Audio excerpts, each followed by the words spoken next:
देखिए, जैसा कि आप जानते हैं, 7 सवेरे को हमारी भारतीय वायुसेना और आर्मी ने रिटेलिएटरी स्ट्राइक्स की थी। 9 पाकिस्तानी जो बेसिस हैं उनको हिट किया था, टेररिस्ट बेसिस को, 5 पीओके में और 4 पाकिस्तान प्रॉपर के अंदर, जिसमें शामिल एलईटी का मुरेद के का हेडक्वार्टर और जैश ए मोहम्मद का हेडक्वार्टर भावलपुर में। और वहाँ तो मसूद अजहर की फैमिली के कोई 10 मेंबर वाइप आउट हो गए हैं। बड़ी विजिबल टारगेट स्ट्राइक करी हैं, और जो दुनिया को विदित है साफ, कोई चिड़िए कबूतर कौए मारने की बात नहीं है। वो गिन लें जो कबूतर हैं या चिड़िया अगर मरी है, वहाँ उनके टेररिस्ट मरे हैं। तो मैं आपसे कहना चाहता हूं कि अब पाकिस्तान ने पलटवार की धमकी दी है। अभी खबर आई है कि हमारे एयर डिफेंस ने अमृतसर के इलाके में कोई प्रोजेक्टाइल इंटरसेप्ट किए हैं। इसका मतलब शायद वो रॉकेट या मिसाइल फायर करने की कोशिश की है पाकिस्तान ने। ये बहुत सीरियस है। अंदाज था कि वो भी अपने रॉकेट्स या मिसाइल से जवाब देगा। प्रॉब्लम उसके लिए यह है कि भारत का एयर डिफेंस सिस्टम बहुत पुख्ता है।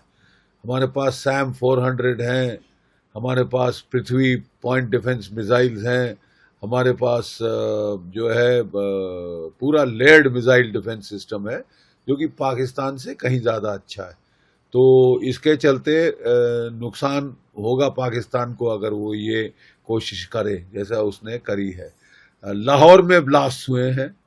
अब ये किस चीज़ से हुए हैं ये मालूम नहीं। क्या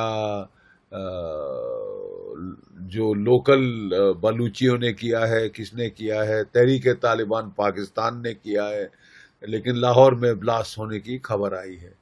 बलूच लिबरेशन आर्मी ने बड़ा एम्बुश किया है पाकिस्तान के अंदर, और 14 मार डाले हैं वो एम्बुश करके और आईडी लगा के सड़कों पे जो पाकिस्तान की फौज जा रही है। 2 डिवीज़न उसने वहाँ से हटवा ली हैं पाकिस्तान ने, और हमारे बॉर्डर पे लगा दी है। तो उससे उनकी जो ट्रूप डेंसिटी है वहाँ पे वो बहुत कम हो गई है, और उसके चलते बालूच लिबरेशन आर्मी इसका पूरा फायदा उठा रही है। कहा जा रहा है उसने कलात का शहर और एक और शहर पे उन्होंने कब्जा कर लिया। तो अब पाकिस्तान तो चौतरफा घेरे में है। ठीक है, आसिम मुनीर साहब की जान पे बनाई है। वो करता या ना करता, वो उसमें मारे जा रहे हैं। अगर वो कुछ नहीं करते तो उनका तख्ता पलट हो सकता है, उनको असैसिनेट किया जा सकता है। लोग वहां भी आक्रोश में हैं।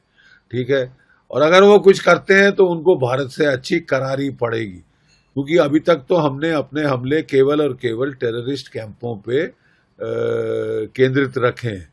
लेकिन अगर पाकिस्तान की फौज भारत की फौज पे, भारत की जनता के ऊपर स्ट्राइक करता है, तो फिर भारत को पूरा हक है कि हम जवाबी कार्रवाई में पाकिस्तान की फौज, पाकिस्तान की आईएसआई, पाकिस्तान की मिलिट्री इंस्टॉलेशंस को स्ट्राइक कर सकते हैं। हमारी नेवी भी जंग में उतर सकती है, कराची की पुख्ते के पर खच्चे उड़ा सकती है। तो ये अभी स्थिति है। सर, अगर अंतर्राष्ट्रीय समुदाय की बात की जाए, इस समय अंतर्राष्ट्रीय समुदाय का क्या रुख है? खासकर चाइना इस समय क्या तैयारी में लगा हुआ है? देखिए, चाइना जो है उसने पहले तो कहा कि वो इसके बरखिलाफ है, क्या ये जो पाकिस्तान ने टेररिस्ट वारदात करी, लेकिन उसके बाद फिर वो पाकिस्तान के सपोर्ट में आ गया, कहने लगा higher than the mountains deeper than the seas वगैरह वगैरह। और मेरे हिसाब से जो चीन है इंटेलिजेंस सपोर्ट देगा, इक्विपमेंट भेजेगा, थोड़ा बहुत जो भेज सकता है, एमुनेशन थोड़ा भेजेगा, लेकिन बात यह है कि वो डायरेक्ट इंटरवेंशन नहीं करेगा। लॉजिस्टिक सपोर्ट दे दे, इनडायरेक्ट सपोर्ट दे दे, no boots on the ground, no boots on the ground, क्योंकि वो जानता है कि अगर वो ऐसा करता है तो भारत जो है उसके लिए एक और फ्रंट खोल सकता है। और वो अभी बिजी है, बहुत बिजी है वो चीन, ताइवान को लेकर, साउथ चाइना सी को लेकर, जापान को लेकर, फिलीपींस, वियतनाम को लेकर, और अमेरिका तो उसके साथ ट्रेड वॉर कर रहा है, कहीं असली वॉर ना शुरू हो जाए उनकी, तो इसके लिए चीन एक और फ्रंट नहीं खोलना चाहता। पाकिस्तान ने फंसा दिया है उसको ये चैं चैं करके, अब वो भी करता क्या न मरता की हालात में आ गया है। अच्छा सर, अभी और अब देशवासियों को कितना चौकन्ना रहने की जरूरत है, नहीं, खासकर अभी और कितने दिनों तक पूरी तरह से? देखिए, हमारा अंदाज था कि कोई 36 से 48 घंटों तक पाकिस्तान का पलटवार आ सकता है, अगर आना है तो। अभी हमको बिल्कुल अलर्ट रहने की जरूरत है, बिल्कुल हम रिलैक्स नहीं हो सकते, क्योंकि ये बहुत खराब आदत है कि हाँ जी सब खत्म हो गया, वाह वाह, ये वो, बिल्कुल नहीं। बहुत केयरफुल रहने की जरूरत है, बहुत सतर्क रहने की जरूरत है, क्योंकि पाकिस्तान कर सकता है इस प्रकार की होची हरकत, और करता है तो वो भारत को मौका देगा अच्छी तरह से पलटवार करने का। देखिए, जो टेररिस्ट मर जाता है उसकी कोई कीमत नहीं, उसकी जान की पाकिस्तान में कोई कीमत नहीं, एक्सपेंडेबल है बिल्कुल। तभी वो low cost no cost proxy war पिछले 30-40 साल से लगातार करे जा रहा है, ठीक है। तो इसका तोड़ यही है कि हम पाकिस्तान की फौज को चोट पहुंचाएं, हम पाकिस्तान की आर्मी को चोट पहुंचाएं, जो कि असली टेररिस्ट है। टेररिस्टों के मास्टरमाइंड वही है आईएसआई में, और उसका मौका हमको मिलेगा अगर पाकिस्तान बड़ी स्ट्राइक करता है। और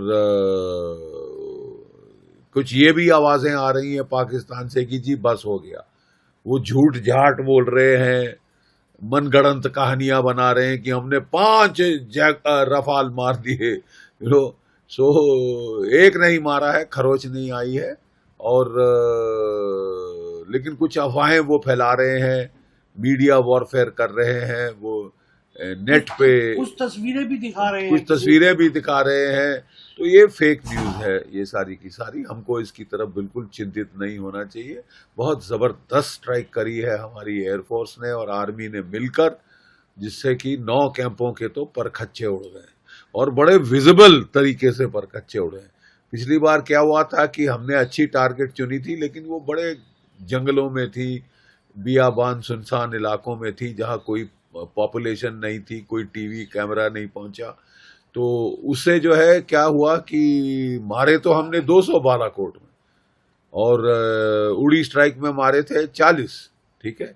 लेकिन वो बात हो गई कि जंगल में मोर नाचा, किसी ने न देखा कि प्रॉब्लम आ गई थी, और उसका पाकिस्तान ने पूरा फायदा उठाया, कहानियां बना के कि कख नहीं हुआ, कौए मरे, चिड़िया मरी, कबूतर मरे, वगैरह वगैरह।